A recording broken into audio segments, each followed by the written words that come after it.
Hello, hello, salon professionals and practitioners, and welcome to the live portion of the Savvy Salon Summit.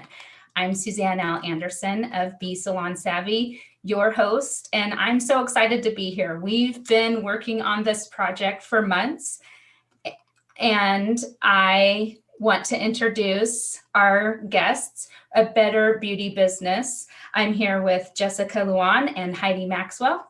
And if you just watched their interview, then you probably have some questions. So feel free to put the questions in the comment section in the chat here on YouTube, and we will get started. So thank you so much for being here, ladies. You're so welcome. Thank you. Yeah. This is amazing. It's awesome. Yeah.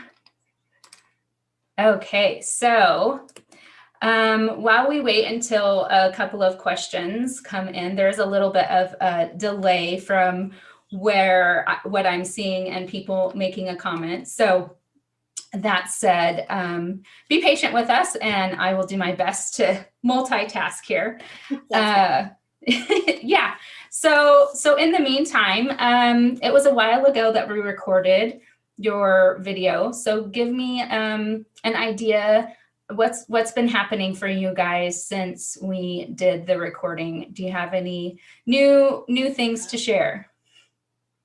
Yeah, we relaunched our Facebook group. It's called Confessions from a Beauty Business, and it's been going really well. It's super exciting. We've revamped it a little bit, and it's so much better, and it's just so much like us, I think. Yeah, like we've made it really kind of fun and conversational. And this is a free group that anyone in the beauty profession can jump into to get any pointers. And we do weekly trainings that are free that you can jump into if you are looking at maybe starting your own business, going solo for the first time, to really get a lot of those base things covered. Yeah. So hop on in. It's super exciting. It's really been fun. It has been fun. It's been a blast. Yeah. So tell me again, I want to make sure I write it down. What's the name of the Facebook group? It's Confessions from a Beauty Business. Okay. Great. And it's so great to move with the changes, and sometimes it does take that reinventing something and keeping it fresh and new, and basically what the industry is asking from us, right? There has been so much change over the last year, and I think all of us that are in this coaching realm have had to do that, where we've taken a step back and polled everybody maybe and said, what is it that you are needing? What's your pain point right now? Or how is the best for us to deliver value and education to you? It's one of the things we teach is like the pivoting. Like you have to be able to pivot. Right. Well, I think we talked about it in the pre-recorded interview about how this business is about change. It's always changing, and it's always evolving, and being able to practice that skill where you're able to move with the times. So Absolutely. I understand that you guys also have, okay, let me back up. The offer that you guys have generously put out there for, just recap that for me, would you please, on the offer that you're giving on your online course. So I have it in front of me, but I'd like for you to share it again. Well, I would love to share it with everybody. I do love sharing it. It is our very first course. It's called Your Beauty Business Starter Kit. And this is everything that you would need, from budgeting, planning, we go over a little bit of taxes, retirement, a little bit of marketing, all that real basic stuff that you need to know to dive deeper into anything else. Well, and then how to set up your salon, right, and how to treat your clients, and how to find out who your ideal client is, and where you want to be in the industry, and what you want to show people about yourself. Like, these are all things that you need to know. You can't just jump in and you can, but we found that it works better if you have a plan. Mm-hmm. So we kind of help you put together your plan. Well, but it is a course that you purchase. It has a workbook, you do all of this. It also has a private Facebook group that you can jump into to ask questions. And normally it's $297, and we are giving it to you today for $197. Right. So the $100 off. Yep. And I love this right out of the gate so much, as this being, you guys are the first ones for this summit. And the fact that the very first offer right out of the gate is of such value that it already pays for the price of admission. So thank you so much for that. So just to talk a little bit more about some of the other things that you offer, this is the first course that you guys have, but you also have some other things, other courses that you offer. I'd love to hear more about those. Absolutely. So we actually have also seen a big need. We've had people come to us who do not want to do the course on their own, or just because you're dealing with your money, it's very emotionally painful sometimes.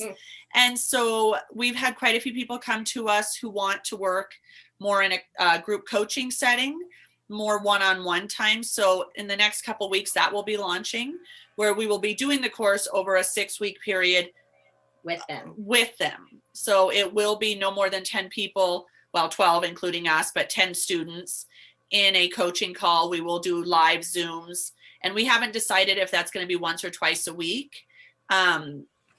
So we will be doing this and walking through it with you, though, and going over your budget with you and going over your planning and helping you understand more of why. Because like I said, it's very emotional to deal with your money. And when no one's taught you this before, it's very, can be very frustrating. And then you think, well, I don't need to know this. And then you get 5 years down the road and kind of go, oh, shoot, I really should know how to do this stuff. But then you're afraid to go back. So we really wanted to create something where you could sit down and we could work in a room, you know, the rooms we have now, since we can't really do a ton together just yet, and really help you build this foundation so that your business is successful out of the gate. Yeah, we want to take some of that overwhelm away, because it's extremely overwhelming when you open your business. And it may not feel that way until you go to do your taxes at the end of the year. But honestly, the whole thing is so overwhelming. And we want to kind of take out some of that overwhelm and kind of maybe alleviate some of the mistakes that are made in the first few years. Right. I was just reading some statistics about that very thing, about how the failure rate for people who, and I hate to use these negative terms, but sometimes we just have to really take a look at the numbers. Yeah. The failure rate, as far as people that finish trade school, that's a whole nother statistic, but that are not using their skills, their license, their certification within the first couple of years. I was just reading up on that. Do you know what that percentage is, or anybody out there can guess what that percentage is? Well, like the last time we read it was like 85%. It was like 80% in the first 5 years. It's a bit, and it's mostly because they don't understand the business part, and so they think, I just can't do this. They get in trouble with the IRS because they weren't able to pay the taxes, or they didn't, they made more than they thought they were going to make, or they don't know how to purchase product with the money that is brought in. They don't know how to budget. You have to have toilet paper at your salon, and a lot of times people don't consider those things. Yeah. So those are the numbers that I came across as well. And it makes my jaw drop, and it makes my heart sink, and even, a pit in my stomach, because there's a reason that somebody decided to go to trade school. There's a reason that they were drawn to that. They were called to that. And I'm not saying that I have an expectation that it's going to be 100% graduate rate and 100% success rate after 5 years or even 3 years, but we can do better than that is basically how I feel, what it comes down to. Absolutely. And I do think one of the big reasons too is I know in the United States, apprenticeship isn't required as it is with a lot of other trades. So in our industry, a lot of times you get out of school and you're just kind of, okay, now go run a business. Yeah, and you're thrown in. Instead, where you look at like Canada, they are required to do apprenticeship for quite a bit of time to learn. So they are building more of a community, where the states who do require apprenticeship also, you do build a little more community, where like states like ours, we're in Wyoming, where they don't require that. You just send everyone out. We're in a town that doesn't have a lot of commission salons. So everyone is immediately competition. Yeah, and they're taught that. They're really taught that you have to compete, and to compete, you have to be kind of ruthless. And we're trying to kind of bring more of a community together so that we don't have to feel this way about other people in our industry, because it actually gives our industry a really terrible, terrible name. Like if you watch even movies where there's like a beauty salon in it, like the women in those salons are horrendous. And that's obviously what people picture when they think of, salon owners and cosmetologists. And it's sad. It's really, really sad, because that isn't nearly as true as. No. So I think if there is the more support and more community support, more of us like ourselves and you and all the other speakers that will be on in the next few days, if there's more of that where we are helping lift up those younger new graduates or people who are just new to starting a business, we are going to see that fail rate drop. Yeah, I think so too. Yeah, I really do believe that. Them being educated in how to start their business and get it running profitably, that's going to help. But then knowing that there's someone they can turn to if they're having a problem or a complication or just need a little bit of advice or a shoulder to cry on, that right there makes it a little bit easier to start your own business. Mm-hmm. Yes. You probably just see me nodding, because everything that you're sharing, I'm like, yes. But I want to go back to a couple of things. First of all, just on a comic note, I guess, the movie thing. Yes. There's sometimes when I just go, oh no. But I do feel like anybody who is in the beauty business and hasn't seen Steel Magnolias, that's a must. That is one movie that I just love. And actually here locally, they had a play. We have a small theater, and they took that movie and put it into a production and a play. I had to see it, of course. I had to go to it. And it was fabulous. They did such a great job. I was like, how are they going to do that? But they did an amazing job. So just a little side note about that. But I want to talk, I'm so glad you brought up the thing about apprenticeships. I feel so strongly about that being something that is offered nationwide, and so I'm bringing this up because there is something that is out there.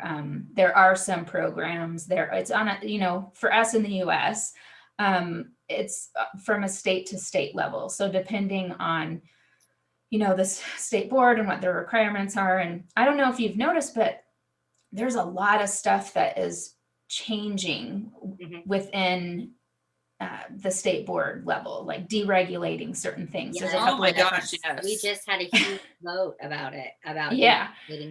Each state is whether you can braid without a license, or can you do blow dries without a license, certain things.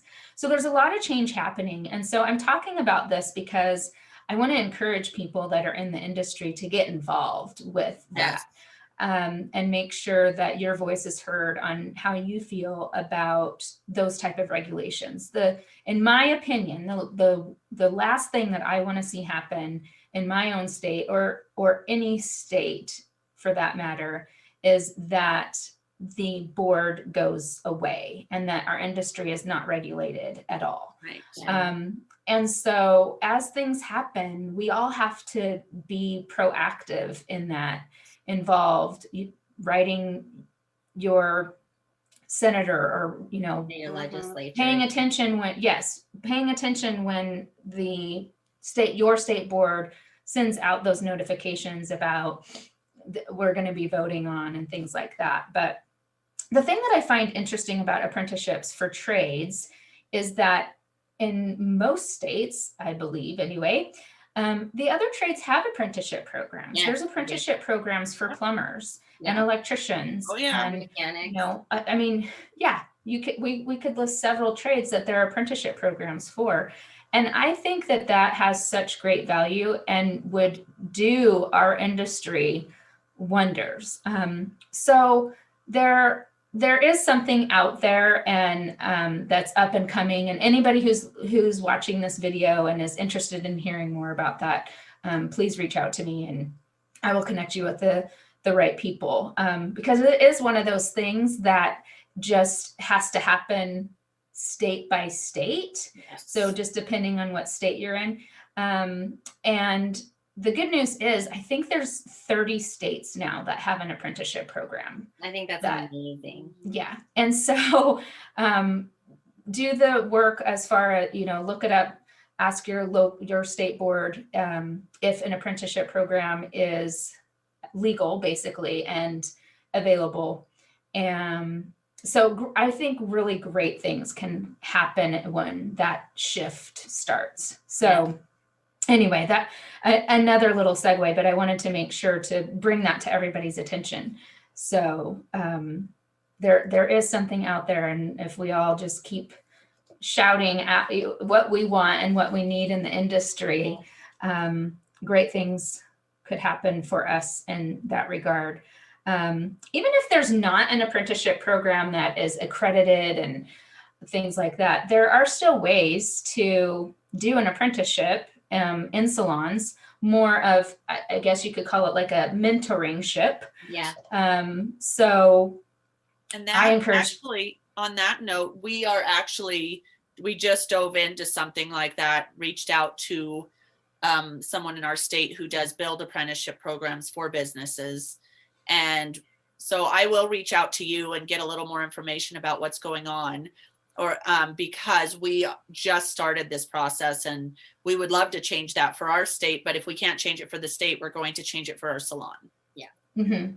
Right. And what I think the difference is from, I'm just going to title that other one mentorship for now, right? This particular student has graduated, this practitioner has their license now, and they're ready to go to work. Mm-hmm. So we'll call that mentorship. And then the apprenticeship is where that's where you're working in a salon under somebody, and that's how you become licensed. But the mentorship program really is more about then teaching that business side of it. I mean, of course, you're going to learn from example on how the other stylists or nail techs or whatever practice it is that you hold a license for. Yes, you will continue to learn from them more than what you learned when you were in trade school. That will happen for the rest of your career. Yes. Yeah, but the mentorship program that I would love to see more of as well is those things of having somebody to walk you through the steps of setting up your business. And it doesn't matter. I've said, people probably hear me say this repeatedly. It doesn't matter if it's a commission salon, a lease salon, whatever it might be. But learning from others who've already laid the path, that's such value. There's such value there. Yeah. Yes.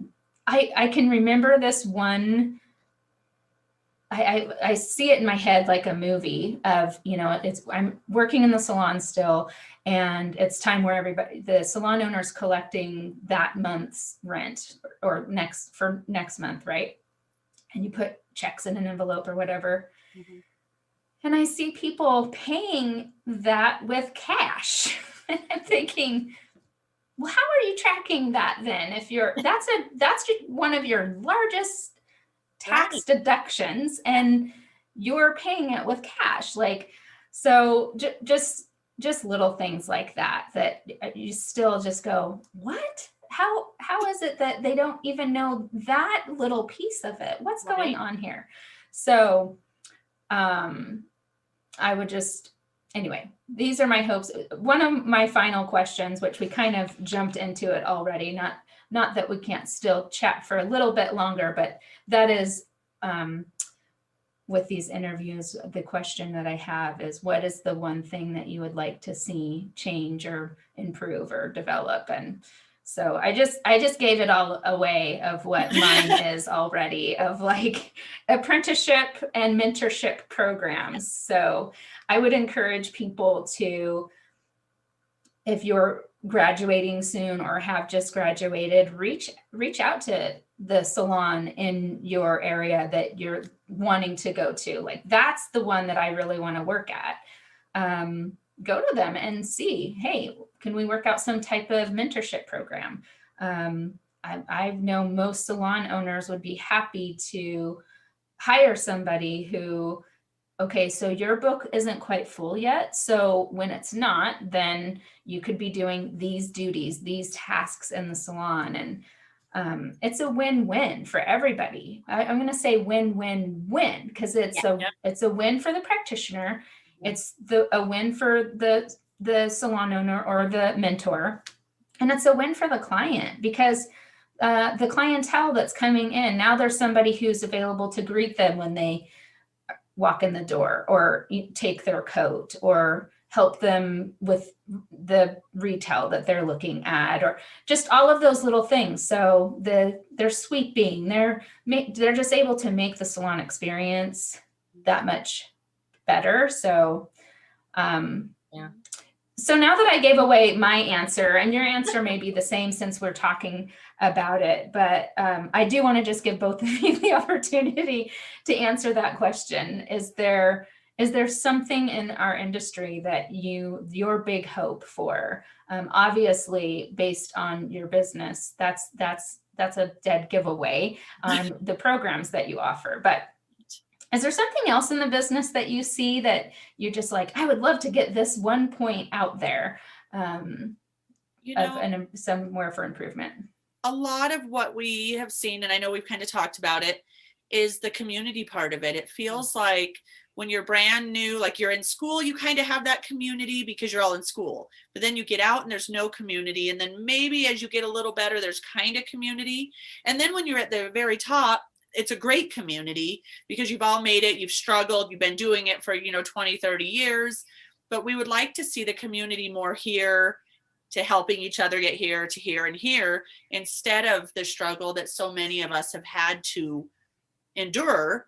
Though it's brought us to where we are, and I wouldn't change anything other than it would have been nice to have someone to call when I was having a really tough month and I couldn't figure it out at the beginning. So we really want to change that part where there is someone to call.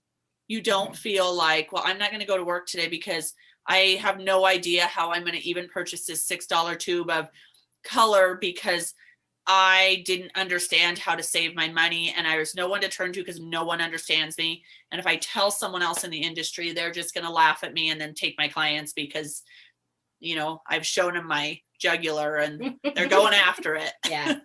I really truly believe that if, like with the mentoring, if you can get into a program where you get to be mentored, because I believe it kind of is a privilege to be mentored.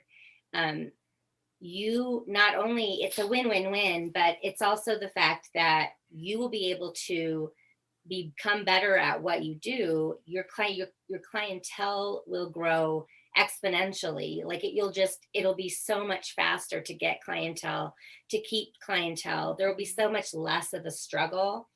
And so then, with a mentoring program, you in that community are already saying, it's okay that I teach you what I know, because I know that not everybody can do everything. And also, I know that you're not me. And so, I'm always going to have people who want to come to me because they like me or they like the way I do something. I can teach someone the exact same thing. that I do, and they won't do it exactly the same way. So I think if we can just get out to the beauty community, that, nothing has to be like this big giant secret. And the secrets, I think, need to stop. I think it needs to be more of of course I'll help you, let's boost you up, let's do what we can do to get you busy, because there's no way that I can handle 500 clients. It's just not a thing. Right. That's such a perfect way to put it. This is a big secret. I've never really thought about it like that, but it is true. And you're making my wheels turn. I'm thinking about, why is that? How did we get there? I can remember when I was in beauty school, an instructor shared a story about, no judgment. She was in a place in her career where she was doing the same thing, where learn from my mistakes. This is what I did. We all grow and mature, but so she was humble enough to share with us that she was going to be on a vacation or had to take a hiatus or leave. And I don't remember how much time there was that she was away from her practice, but she was in a position where she needed to refer her clients to somebody else in the salon for a while. So for fear that the other stylists would steal her clients because they would like the way that she did their hair better or something, she actually referred them to the worst person in the salon. I shouldn't be laughing, but it's terrible. And it was so about you now. What? And how would your clients feel about you now? Like, you just said so first person. So that's the end of the story. Is that and I'm so glad that she was humble enough to share that, because that's hard to admit and share to your class of students. But she shared it because she was like, don't do that. My clients were so mad that she ended up losing a lot of them anyway. So yeah, anyway. It's so crazy what people do just so that they can keep their little secret. Like, it's just like, I can't let it go. I can't, no, I can't help you because you might make more money than me. Right. Well, that's, if you guys are working together, that shouldn't be a thing. Like, you should be able to, give someone else clientele, and because you're so full, you can't fit any more in, and you want to send those people to good people, because you don't know how long that person's going to work, or if they're going to have to move, or if they go on maternity leave, and all of these things where we could all be kind of cross-sharing our clientele when it's necessary. And your clients are going to love you for the fact that you sent them to someone who is good and who will help you, and because they'll feel from you that they were important. And it's your job to take good care of them. Yeah. Even if you're away, to the best of your ability anyway. And not doing that is a disservice to your client. It kind of tells your client that you don't really care about them. You're more worried about yourself. And that's not really how a service industry should be. Right. And like the ownership part of it, I just want to share so that if anybody that's listening understands that if it was so easy for that client to go to somebody else, they were probably only holding on by a string anyway, right? There's several things that people will that establish that relationship, and if they leave, they weren't really your client anyway. I hear a lot in the business about, upset if the receptionist scheduled your client with somebody else, or, she's giving my client all night or something. And that client has that choice. They're the ones that can say, no, I only want to see this person. And if they're open to seeing that another person, that's their prerogative. You as the practitioner do not own them. You do not own them. And you want to be able to fill up your book with the people that are loyal. So if that person isn't super loyal, then be okay with having them go and open up your book for somebody else. So anyway, just my little thought on it. Yeah. It's not always about the job that you're doing. You do get to know your clientele, and maybe there's just not a connection there that the person's feeling, and so they're fine going to somebody else because they're looking for a different kind of connection. So it like people assume that it's just all about the work you do, but if you're a terrible person and you do good work, you're still not going to have clientele. Well, it can also be your schedule. It can be a lot of things. So yeah, their schedule, they moved, their work location moved. I mean, right. There's 100 different reasons why people make a different choice in that regard. So the other point that I'd like to make on what you guys are sharing is in regards to if you are in that person who you do feel like you're having to keep this secret, and that's kind of a self-confidence thing. Those are things that, and there's a lot in the summit with other speakers where we touch a little bit on that. Like, for example, I have a course that's called Centered Self, and it's about those kinds of things. It's about that self-work and getting to a place where you're okay with what's happening, and it's not all about you, and just being really centered and grounded. And if somebody is able to dive into those pieces of it, you don't even realize how it overflows into your business and your career when you're happier with yourself. And so if somebody is struggling with those kinds of things, that would be my thought, of like, seek out, there's books that really help with that, and 30-day challenges and different things. And that's a problem that can be easily resolved if you so choose. Yeah. So, true. Yeah. I have enjoyed one of the things that I have enjoyed so much about this summit is having the opportunity to have conversations like this with like-minded people. There hasn't been one point that somebody has made that we haven't agreed on, or we both feel strongly about that. Right. So in some ways, it's confirmation for me that I'm like, yes, that's what I thought.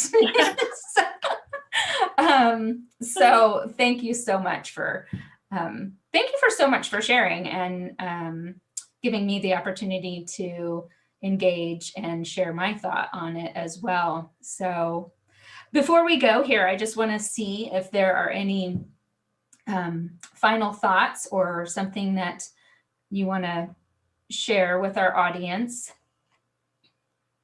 I think the most important thing is ask for the help. We're not holding on to any secrets. Most of us, like you said, in this industry really do want to not have secrets, and we want to help the next generation, because we're not going to do this forever, nor do any of us want to be doing this when we're 90, but we would love someone amazing to go to. So just don't hold on to the secrets, because no one can be you. And if you are confident enough in your work and you are grateful that you get to work in this kind of industry, your people will come to you, and Heidi's people will go to her, and we'll all have our clientele. We'll have a fulfilled, happy, not only career for ourselves, but an industry that is so welcoming and so growth minded, instead of this. I kind of, when you guys keep saying like I'm holding my secret, I keep thinking of Gollum with his ring. Is that, I'm sorry that I'm not responding. Heidi, you're laughing, and I'm over here going, oh no, is it a Harry Potter thing or something? Right? No, Lord of the Rings. Oh, active and angry because he's so like bitter about holding on to this secret. So don't become that person. Okay. The more you give, the more that will come back to you. Yeah. In clients, in support, in friendships. All of us in this industry generally don't, once you have made it past that 5-year mark, you don't generally ever get out of it in one capacity or another. You either move on to educating, maybe you do stay doing what you're doing for quite a while. We move on to helping each other. So don't be afraid of that growth. Yeah, and don't be afraid to go to somebody and ask. The worst thing that you'll get from that person is no. And that's not the end of the world. If we can understand that being told no is okay, that you just pick up and move on to another place, because your failures are actually your learning opportunities, then we can go pretty far by, just kind of picking up and keep on trucking. And no, not every thing is meant for you. So some of those no's are actually amazing big yeses. Because if this door said no, and this one said no, and this one said no, it's because you were supposed to be in this one over here. And it's this big, beautiful, inviting, door that opens that will teach you, and you will grow way more than if you would have went into this one door you thought you were supposed to be in. Yeah, I've had a coach she tells me all the time, actually. She says, you are where you're supposed to be. And so, if you were supposed to be somewhere else, that's where you'd be. But you are where you are, and that's where you're supposed to be. So as long as you're moving forward, you're doing good. Right. I have had that exact experience that you're talking about when somebody, I approached a salon that I really thought was the place for me. They said no. I was devastated. I couldn't believe it. But fast forward to a couple of years later, and I saw why I got the no, and I saw it as a blessing at that point in time. So you don't always know why. And at the time, it doesn't really matter. It'll probably be revealed in time. Mm-hmm. So the other thing that I wanted to say about what you were sharing, Heidi, is how flattering is it as a salon owner or an established practitioner that somebody would come to you and say, I'm interested in doing some type of mentorship, and you are somebody that I admire and look up to. Would you be interested in mentoring me? Yeah. Oh my goodness, I can't think of a higher compliment. So even if they were to say no for whatever reason, it might not fit for them.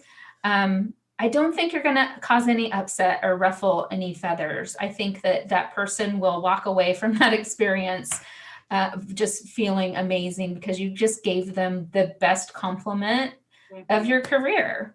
Mm-hmm. So I just want to point that out so that people don't hesitate at it. So okay, so my final thought basically for your interview is rounding back to the course. Something that you mentioned, so I'm specifically talking about your beauty business starter kit, and that it's $100 off the online course. Mm-hmm. So the value that is there that I want to make sure that everybody notices.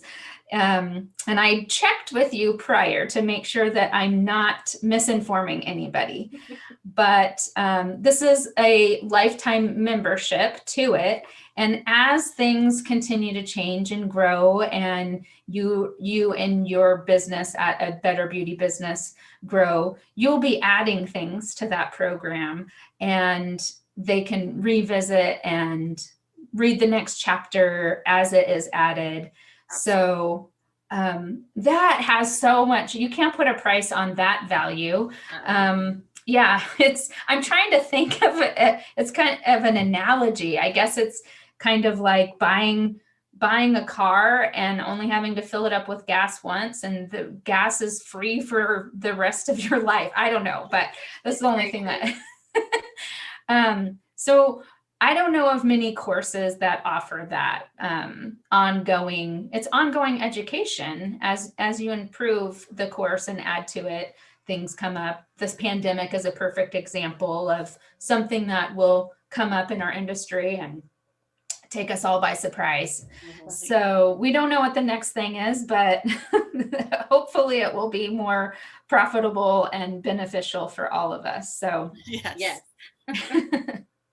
All right. Well, thank you so much for joining me on the live Q&A. And I just want everybody to reach out if anything that we shared here, because of course this is live. So if you're watching a replay, the comments won't work, but you can absolutely reach out if there was any questions that you had on either of those, either to me at Bee Salon Savvy, or for Jessica and Heidi at A Better Beauty Business.